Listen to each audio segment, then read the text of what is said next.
So the battle is won, but the war has just begun, and people need to really understand that because it sounds like there's a lot of euphoria out there. Everyone thinks, oh, the next 4 years we're going to have everything that we desired and wanted, but that's by no means what's going to happen. You're going to have to fight for every single inch of this. The analogy that I give is we just won the title contender fight. So you should pop champagne, you should have a good time, have a night out, celebrate. You earned it.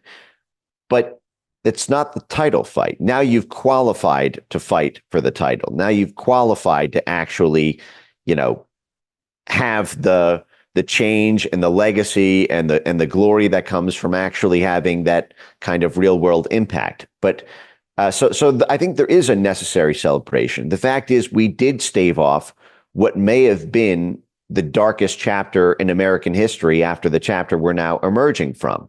Another 4 years of this may have permanently stained not just the reputation, but the standing of the United States all over the world. It could have tanked our economy. It could have permanently changed the fabric of this country in terms of our trust in institutions, in terms of the functionality of our institutions. The fact is almost every major agency in the federal government broke down. We lost ground internationally. We lost ground economically. Half of our country has had no trust in our election systems, in our Justice Department. It has become a badge of honor for half of the United States to be a felon, to be a criminal, to be indicted by this Justice Department or by some Soros prosecutor in some jurisdiction somewhere. Because if you're not being hunted by these totally corrupt justice officials, are you really threatening to make change in the world? And so that's how bad things have gotten. They tried this whole line, you're voting for a convicted felon. And I think half of this country, more than half of this country, said, yeah, because that's how you really know that you're on the side of good, that you're on the side of light. It's the same argument you guys told us about Nelson Mandela and how many other freedom fighters that were prosecuted by corrupt justice departments to take them out of politics. Well, everything you've taught us since childhood about what it means to truly stand for something. Martin Luther King was prosecuted. Gandhi was prosecuted. Mandela was prosecuted. Okay, well, you just did that to Trump. Yeah, I was in California, Mike, in August, and speaking to a couple family members, and they were parroting back to me front page of the New York Times, and I was just shocked. Because I think usually I'm in circles hanging out with people like you and Rudy and, I had Navarro on and all these people that literally have taken massive hits for standing up for what they believe in. We've taken ours. And thanks to you, I know where those came from. I used to think it was YouTube persecuting me, and now I realize it was much higher up the food chain. And it was shocking to me to hear these people parrot back these things. He's a rapist. He's a this, is that.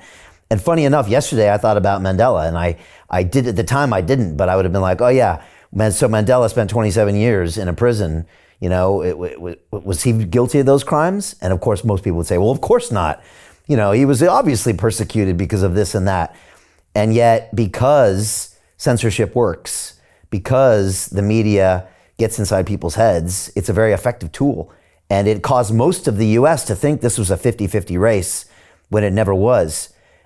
When you look at that amount of misinformation that we got from the polls and the media coming up right to the end, what are your comments on that? I mean, do you look at people and say, you clearly can't trust these sources because they couldn't even tell you within, a margin of error who the president could have been? Or what do you say to people based on what the election results were? Well, the fact is the betting markets were crystal clear from moment one, and those tend to be a far more honest indicator of sentiment in terms of how institutional money is moving, in terms of how highly informed or high net worth individuals are putting their money. It's almost like a Pelosi tracker or a Soros investment portfolio type thing. I think that there's no skin in the game for the independent pollsters. They're hired mercenaries. Half of them are affiliated with a campaign when they put it out. And so the fact that there was Polymarket and Kalshi and these other very vigorous, betting markets, ironically, Just last week, the Justice Department raided the home of the Polymarket CEO, seizing the electronics, seizing the phone, the home computer. When Polymarket was such a big signal for Trump, it's like there's no end to the vindictiveness of the Merrick Garland torture campaign. And I just have to add this one thing as another reason why, even though we have not won the war, that we should still celebrate the battle, is because, Brian, imagine right now if Merrick Garland was going to be running the U.S. Justice Department for the next 4 years, and Donald Trump, facing 91 felony indictments, had to spend the rest of his life in Rikers prison, rotting away with the whole world watching one of the most popular presidents in U.S. history die in a prison cell over what? People can't even remember half of the charges. I mean, do you even remember what he was indicted for in New York?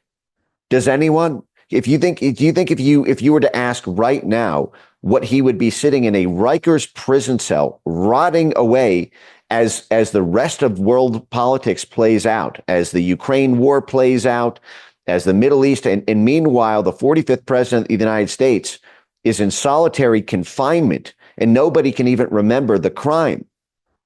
That's what we very narrowly avoided in this country. So it's not just the opportunity to make change and to alter the course of U.S. history for the good.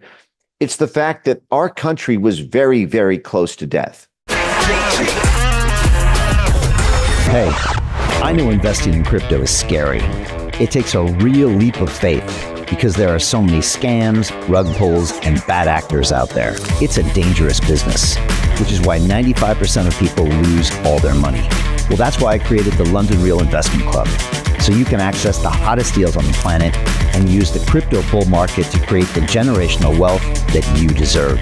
Join my team of over 100 people from around the world that are making millions of dollars behind the scenes investing in blockchain, AI, Web3 games, DeFi, Bitcoin, and more. Don't miss out. Click the link below to book a call with one of my team now. But hurry, this bull market will end soon. I know investing in crypto can be scary. That's why you gotta join the investment club. Pull the trigger. Let's do this.